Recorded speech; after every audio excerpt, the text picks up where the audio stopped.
Hi friends, మనం చేసుకుంటున్న recipe చేపల పులుసు. కావాల్సిన పదార్థాలు బగారా ఆకు, షాజీరా, స్టార్ పువ్వు, ఇలాచి, 2 లవంగాలు, కట్ చేసి పెట్టుకున్న పచ్చిమిర్చి, ఆనియన్, కొద్దిగా పుదీనా, గుప్పెడు కొత్తిమీర, చింతపండు కడిగి నానబెట్టుకోవాలి. కడిగి పెట్టుకున్న చేపలు తీసుకోవాలి. 2 టేబుల్ స్పూన్ కారము, 1 table spoon salt, half table spoon అల్లం వెల్లుల్లి పేస్టు, చిటికెడు పసుపు, కొద్దిగా నిమ్మరసం పోసుకొని చేప ముక్కకి పట్టేలా మసాలా రెడీ చేసుకుంటున్నా. చెంచా మెంతులు, కొద్దిగా జీలకర్ర, కొద్దిగా ఆవాలు వేసుకొని వేయించి పెట్టుకోవాలి. మంచి వాసన వచ్చే వరకు వేయించుకోవాలి. పక్కన పెట్టుకోవాలి. ఇప్పుడు బగారాకి తాలింపు పెట్టుకుంటున్నాను. ఆయిల్, ఇలాచి, లవంగ, స్టార్ పువ్వు కట్ చేసి పెట్టుకున్నాం కదండీ! ఆనియన్, పచ్చిమిర్చి, పుదీనా వాటిని వేసుకొని కొద్దిగా సాల్ట్ వేసుకొని ఫ్రై చేసుకోవాలి. పక్కనే రైస్ పెట్టుకున్నాను. ఈ తాలింపుని దాంట్లోకి యాడ్ చేసుకుంటాను.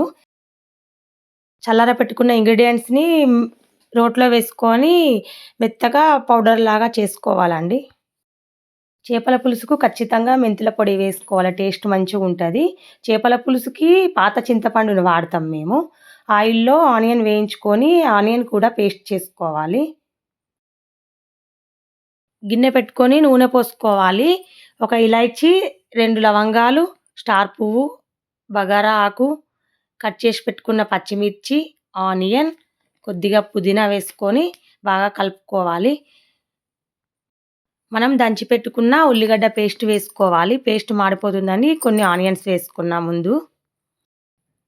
చిటికెడు పసుపు వేసుకొని బాగా ఫ్రై చేసుకోవాలి.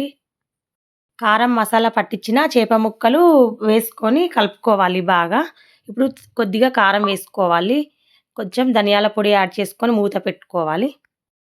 పుదీనా, కొద్దిగా కొత్తిమీర వేసుకొని మనం తీసుకున్న చింతపండు రసాన్ని వేసుకోవాలి. సరిపడన్ని నీళ్లు పోసుకొని బాగా కలుపుకొని మూత పెట్టుకోవాలి.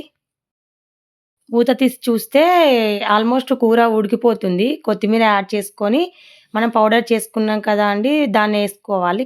మళ్ళొకసారి కలుపుకోవాలి. ఈ చేపల పులుసు టేస్టీగా ఉంటుంది. తప్పకుండా ట్రై చేయండి. చేపల పులుసుకి కాంబినేషన్‌గా బగారా వేసుకున్నా నేను. చేపల పులుసుకి కాంబినేషన్‌గా బగారా రైసు బావుంటదని నేను చేసుకున్నాను. తప్పకుండా మీకు నచ్చుతుందనుకుంటా ఈ video. Thank you for watching.